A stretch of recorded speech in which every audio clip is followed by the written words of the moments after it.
What if we told you that a president in Africa quietly stopped one of the largest gold heists in modern history, worth over $80 million, without firing a single bullet?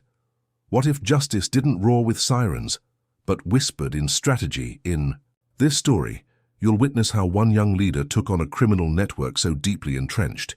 It reached into foreign embassies, government ministries, and international finance.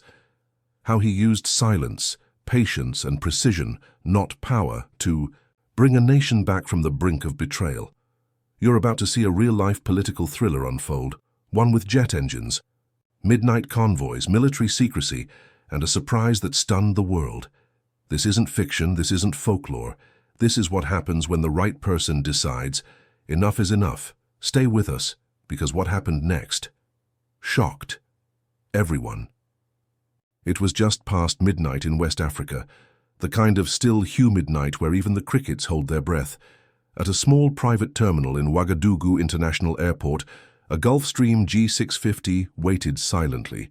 Its engines were cold, but the heat of what it carried could melt through iron. Inside the jet's cargo hold sat crate after crate, heavy sealed, labeled as geological samples for diplomatic transport. But they weren't samples. They were bricks of pure, smelted gold, stamped with the seal of Burkina Faso's state-owned Tapako mine. Over $80 million worth. This was no mistake, no paperwork error. This was a precision operation, months in the making, every angle covered, every official paid, every law bent or broken in just the right places. It was, by every definition, the perfect crime. Or at least it should have been. You see, the people behind this heist weren't amateurs. They were seasoned experts, a small circle of corrupt officials, two well-dressed foreign businessmen, and a network of connections stretching from local customs offices all the way to Geneva's most discreet banks. Their plan was simple: fly the gold out under the cover of diplomatic immunity, disguise the shipment, forge the documents, and disappear before sunrise. By morning, the gold would be in Switzerland, washed, re-registered, and impossible to trace. Just another anonymous deposit in a vault nobody could open. The paperwork was flawless. The customs director had already stamped it all. His retirement account, mysteriously, had just received a very generous deposit. Embassy seals had been acquired months earlier, through friends of friends, through debts owed, through bribes forgotten. The flight crew had no idea what they were transporting. They didn't care. They'd flown for oligarchs, arms dealers, and royalty. Gold was nothing new. All they needed was clearance. And that too had already been arranged. All signs pointed to success, except one. There was someone watching. Someone they hadn't accounted for. Not a spy, not an inspector, not even a whistleblower. No, the man watching was the president of Burkina Faso himself. And he wasn't in a palace. He wasn't behind a desk. He was in the shadows, listening, waiting, planning. President Ibrahim Traoré, 34 years old, former soldier, revolutionary, and a man with a promise to keep. When he took power, he swore to root out the corruption that had bled his country dry for decades. But he knew that promises meant nothing without action, so he built something they didn't expect. Not a bigger army, not more rules, but a network. Loyal soldiers, disillusioned civil servants, patriotic citizens tired of watching their future vanish into offshore accounts.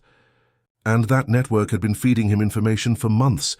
He knew about the gold, he knew about the jet, he knew about the exact hour it would take off, and he knew something else too, that if he acted too soon, they'd bury the truth, disappear, rewrite history. So he waited, and as the final pieces of the plot locked into place, he smiled, not because it was over, but because now it was just beginning. At 3:48 a.m., the ground crew at Hangar C received final loading instructions. Crate after crate was wheeled into the jet's underbelly. The men loading them looked tired, bored. They weren't curious, they were paid not to be. The pilots reviewed their route, Ouagadougou to Geneva, with a short stop in Morocco, filed under diplomatic scientific transport. At 3:53 a.m., clearance came from the tower. All systems green, weather clear. Runway lights steady. Takeoff was minutes away. The foreign businessmen standing by the terminal windows exchanged grins. They'd done it. They'd outmaneuvered a government. Again. Another score. Another country looted. Another people left with nothing. They poured champagne and raised their glasses to silence, to greed, to the perfect crime. But they didn't know. That halfway across the tarmac, hidden behind the dull glow of runway lights, a convoy had already begun to move. And a man in camouflage holding a sealed brown envelope was walking toward the jet, step by step, toward the plane, toward justice, and toward a moment that would change everything.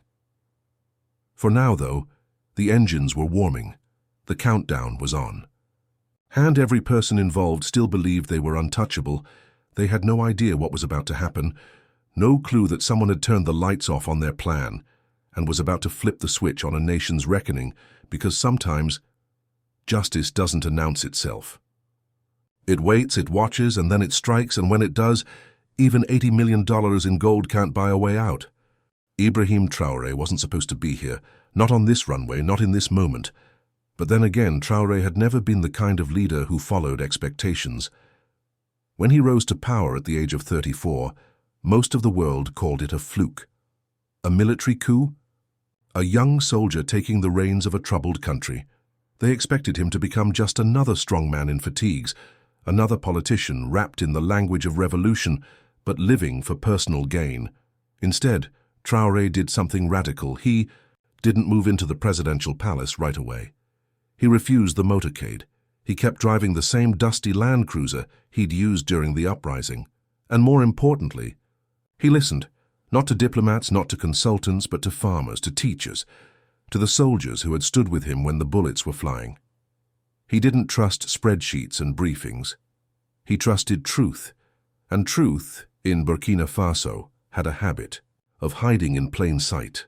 In schoolhouses where the roof leaked so badly, kids sat under umbrellas during math class. In clinics with no electricity, where mothers waited in darkness hoping medicine would arrive, in fields where farmers prayed for rain because fertilizer was too expensive to dream about. That's where Traoré went in the days leading up to the heist, not to hide, but to see, to remind himself what was at stake. He visited a rural school just outside the capital. No press, no cameras, just a soldier president and a building that looked ready to collapse. The students had no books.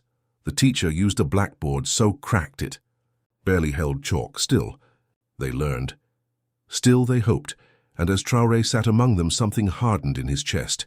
They deserved better, much better, and somewhere, not far from where they sat on broken benches, millions in stolen gold were being wheeled toward a jet bound for Switzerland. That same afternoon, he met with farmers outside Kaya. Their crops had failed, not because of the weather, but because there was no support, no tools, no storage, no future. One elderly man, skin weathered like tree bark, spoke through tears. He had sold the last of his goats to buy medicine for his grandson, and now he couldn't afford seeds for the next planting season. It wasn't just poverty. It was betrayal, because his land sat just miles from the Tapaco mine, a mine that supposedly had been shut down. Mine whose gold now filled crates on that runway. Traoré didn't need a speechwriter to understand what that meant. He didn't need intelligence reports to know how deep the rot had spread. He saw it in the empty granaries, in the leaking roofs, in the silence between exhausted words. 3 days before the jet arrived, he said nothing. He made public appearances. He chaired meetings. He smiled at cameras. And all the while, the whispers grew louder. Had he been bought off? Was he just another mask on the face of corruption? Even some of his closest advisors began to wonder.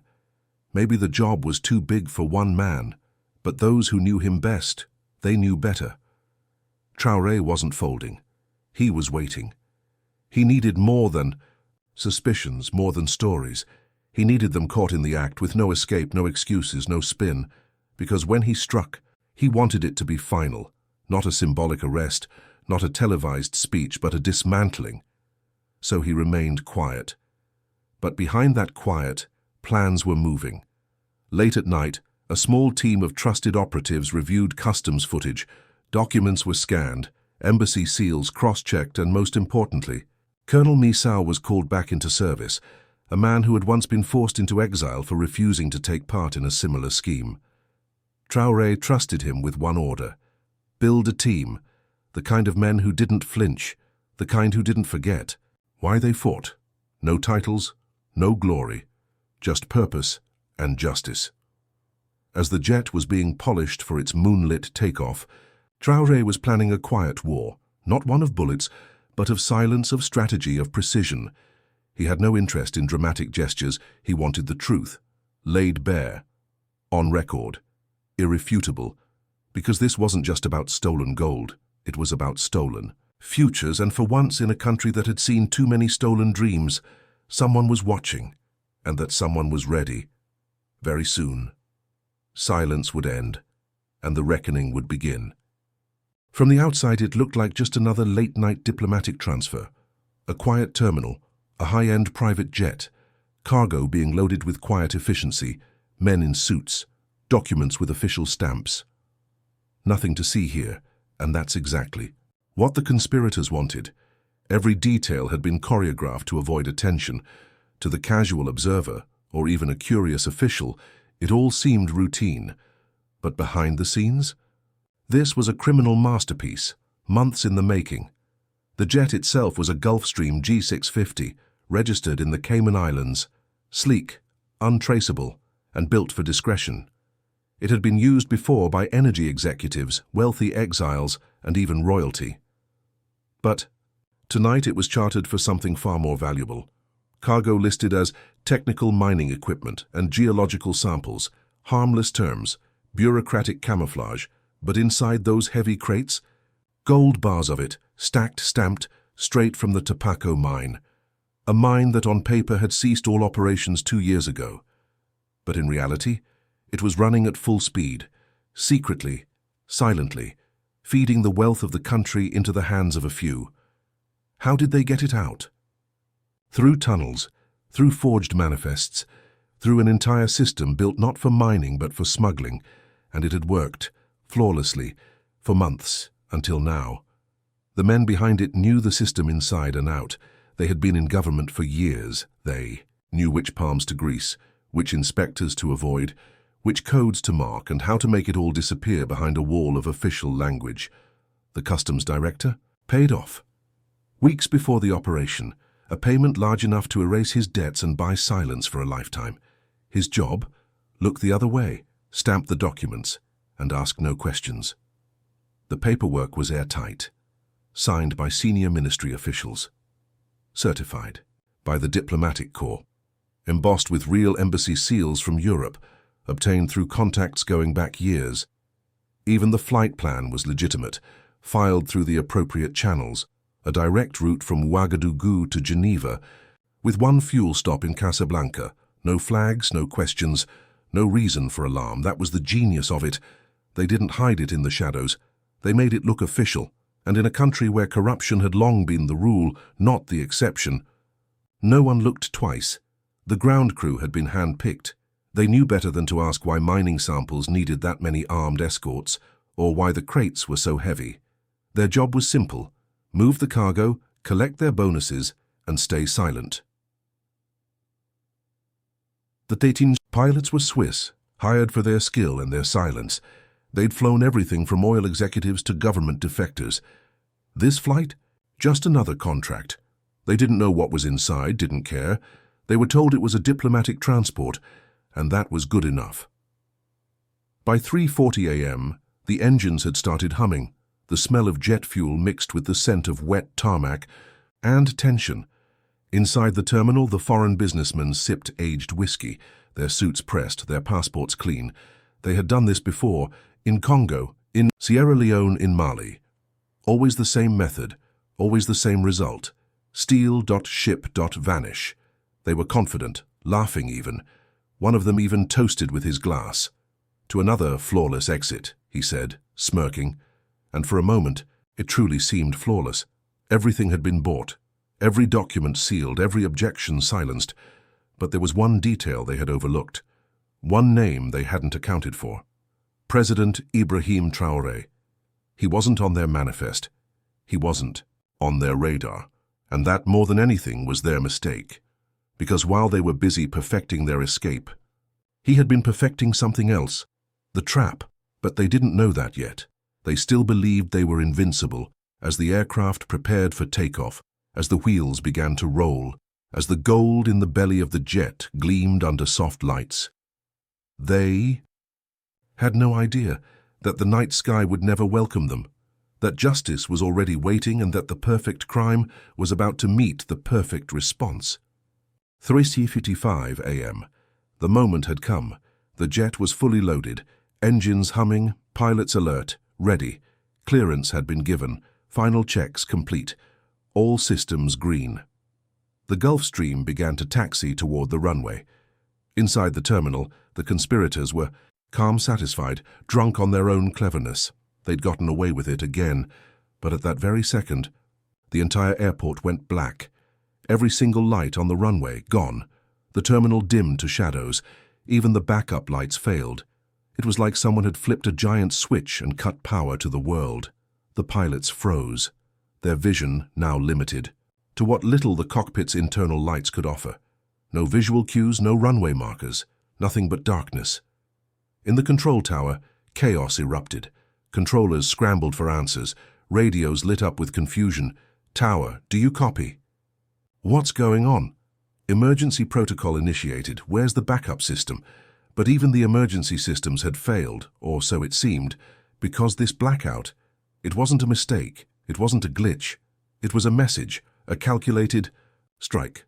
Months of planning by Colonel Sau's covert technical unit.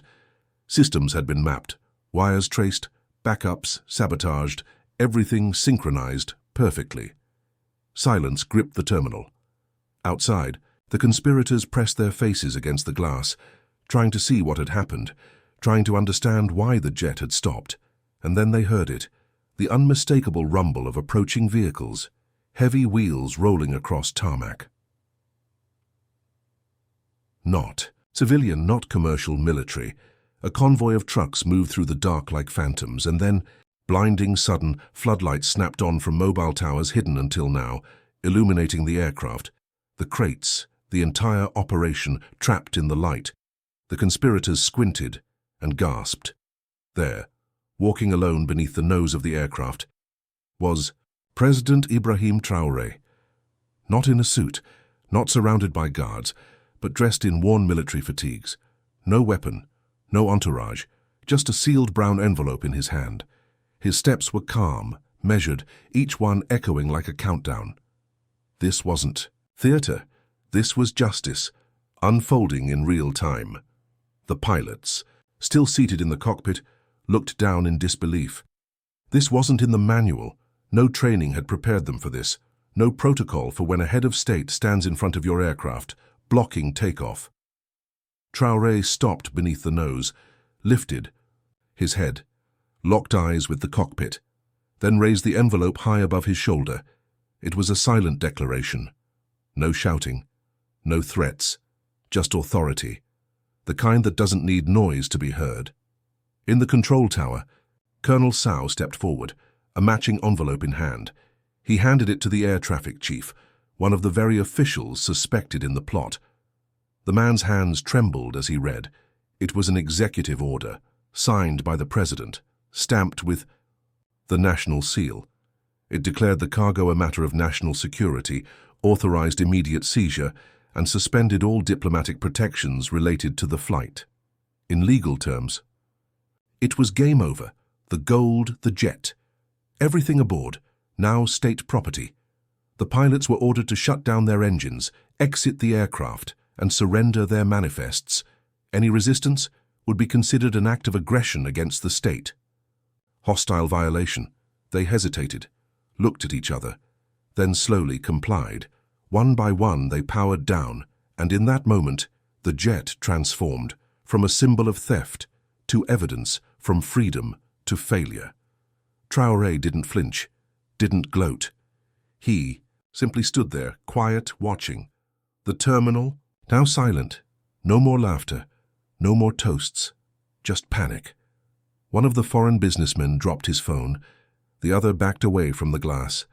Everything they'd built, Everything they'd bribed, everything they thought untouchable, gone. With one pen, one envelope, one moment. The lights had gone out, but justice had just switched on. The plane was grounded, the engines silenced, the conspirators cornered, and President Ibrahim Traoré, he wasn't finished. What happened next wasn't done in the shadows, it was brought into the light, literally. By sunrise, news cameras began to arrive, local media at first. Then international. Traoré had made a decision that surprised even his closest advisors. He wouldn't handle the investigation quietly. No behind-closed-doors review, no secret tribunals. Instead, he ordered the crates opened, in public on live television broadcast nationwide, streamed online, to anyone, everyone. A stage was set up beside the jet. Soldiers carried each crate to the center. Photographers clicked, journalists scribbled, and the nation held its breath. The first crate was pried open. The lid creaked, then silence, and then gasps from the press, from the crowd, from the millions watching on screens around the world. Inside the crate, solid gold bricks, neatly stacked, each stamped with the insignia of the Tobacco mine, the government's mine. Supposedly closed, yet here, it was physical proof, undeniable. The second crate, the same. The third, same. No equipment, no geological samples, just wealth, massive wealth, stolen, and almost gone forever. Traoré stood quietly behind the crates. No bodyguards, no microphone, just presence, the kind that fills a space without needing volume. Then he stepped forward, faced the cameras, faced his people. "My fellow citizens," he began. His voice was calm, measured, strong. "What you see before you is not just gold. This is the future that was stolen from your children. This is the medicine denied to your parents. This is the education your sons and daughters were told they could never afford." Every word hit harder than the last. He didn't shout. He didn't need to. Truth doesn't need a megaphone, only clarity. "This," he said, motioning to the open crates, "is why your schools have no books, why your hospitals run out of medicine, why your fields go dry while foreign hands carry away your wealth." A pause. The cameras zoomed in, faces in the crowd froze. Then he added, "But today, we end that. Today, we show that the era of impunity is over. Today we show that justice is not just a word in our Constitution, it is a force. And it just landed on this runway." The crowd erupted, not in rage, but in release. Cheers, tears, hands in the air, a wave of emotion swept across the tarmac, and through every screen broadcasting the moment. Across the nation, markets fell silent, radios blared, classrooms paused, farmers stopped mid-swing in their fields to listen. Even the rural school Traoré had visited days before gathered in front of a donated TV. Students who sat on cracked floors leaned forward. Eyes wide, they saw the gold, they heard the speech, and for the first time, they believed that change was real, that someone finally was fighting for them. Social media exploded. Justice at dawn, gold uncovered. Traoré truth trended. Worldwide, celebrities, activists, politicians, all weighing in, calling it one of the boldest anti-corruption moves in modern African history. The footage of the crates, gleaming under sunrise light, spread like wildfire. But it wasn't just the gold people were sharing. It was his words, his calm, his courage, because this wasn't about spectacle. It was about truth. And truth is contagious. That morning, phones rang in foreign capitals, banks froze accounts, airports flagged names. The ripple was global. What began as a quiet conspiracy in a hangar had become a televised revolution. The conspirators watched helplessly, their plan disintegrating, their secrets unwrapped. In front of a nation they thought was asleep, they had underestimated one man, one moment, and the power of exposing truth to the world. The gold was recovered. The heist had failed. But what came next was even more powerful. It wasn't just about arresting the guilty, it was about rebuilding trust. And that started with one decision. President Ibrahim Traoré stood before his cabinet and made it clear. This would not be swept under a diplomatic rug. There would be no secret negotiations, no polite apologies from foreign embassies, no quiet returns to business as usual. Instead, the truth would be the beginning, not the end. He announced the creation of a national recovery initiative, a public fund, transparent, trackable, and entirely dedicated to the people. Every bar of recovered gold, every dollar reclaimed from the smuggling network would be allocated to education, to healthcare, to agriculture, to the future, not just promised, but proven. How? By making it public. Every contract signed by the fund would be published online. Every school built, every hospital equipped, every rural village reached by the money that was nearly lost. The process would be overseen not just by government officials, but by civil society leaders, by teachers, by doctors, by local elders, by opposition voices. Accountability wouldn't be an idea. It would be a system, a structure, one the people could see and question and control. For too long, power had been hoarded behind closed doors. Now, it would be placed in the hands of the very people who had been robbed. The announcement rippled through the country, and far beyond it. Development organizations, global watchdogs, even international banks praised the initiative. Skeptics raised eyebrows. Was it too ambitious? Could it really work? Traoré didn't promise perfection. He promised something better. A start, and the people. They responded. In Ouagadougou, thousands poured into the streets, not to protest, but to celebrate, to reclaim the public square as something more than a symbol of loss. This time, it was a place of victory, of vindication, of hope. In rural provinces, community leaders organized viewing gatherings, not for sports, but to watch the live stream of the first gold shipments being processed back into national reserves. Farmers cheered, teachers wept, children waved handmade signs that read, "Our gold, our future." And in neighborhoods that had once known only cynicism, people talked about what else could change, what else was possible. Because if one man could stop a jet full of stolen gold, what else could be stopped? What else could be rebuilt? Meanwhile, the reckoning continued. Arrest warrants were issued, not just for the businessmen, but for the officials who enabled them.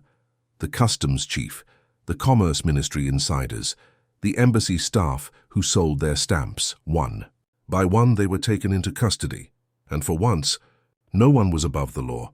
Even the Swiss pilots who had cooperated were handed over to Interpol. Documents recovered from the jet exposed connections to at least 9 other countries, shell companies, offshore accounts, fake mining reports. It was bigger than anyone imagined, and yet not too big to fail. As the investigations widened, so did the respect for Traoré.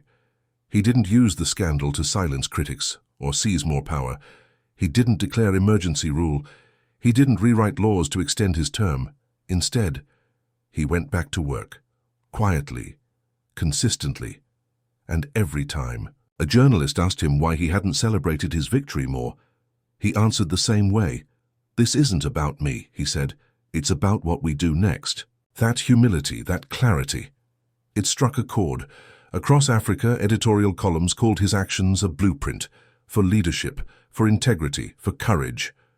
International conferences invited him to speak, but he declined most of them. He had a country to rebuild, and he wasn't interested in applause, he was interested in results. Weeks later, a final question was posed to him by a security aide. "Sir," the man asked, "how did you know it would all fall into place?" Traoré paused, looked out the window of the palace and said softly, "Because justice doesn't need to shout. It just needs to arrive at the right moment. And when it does, even silence becomes history." The story of that night, it became more than just a national memory. It became a symbol, a case study, a reminder that even in a world clouded by greed, where corruption often wins, sometimes the good guys do more than survive. They win. What began as a silent heist in the dark ended as a symphony of justice in the light, and at its center stood a man, young, unarmed, and unwavering, who proved that courage doesn't always need a crowd, because the greatest power isn't gold, it's truth. And the bravest leader isn't the loudest. It's the one who acts when no one's watching, then dares to show the world everything. If this story made your heart race, or your hope rise, if it reminded you that leadership still matters, then share it, talk about it. Because stories like this, they remind us of something too many forget. That justice isn't a myth, it's a choice, and sometimes the quietest man in the room makes the loudest history.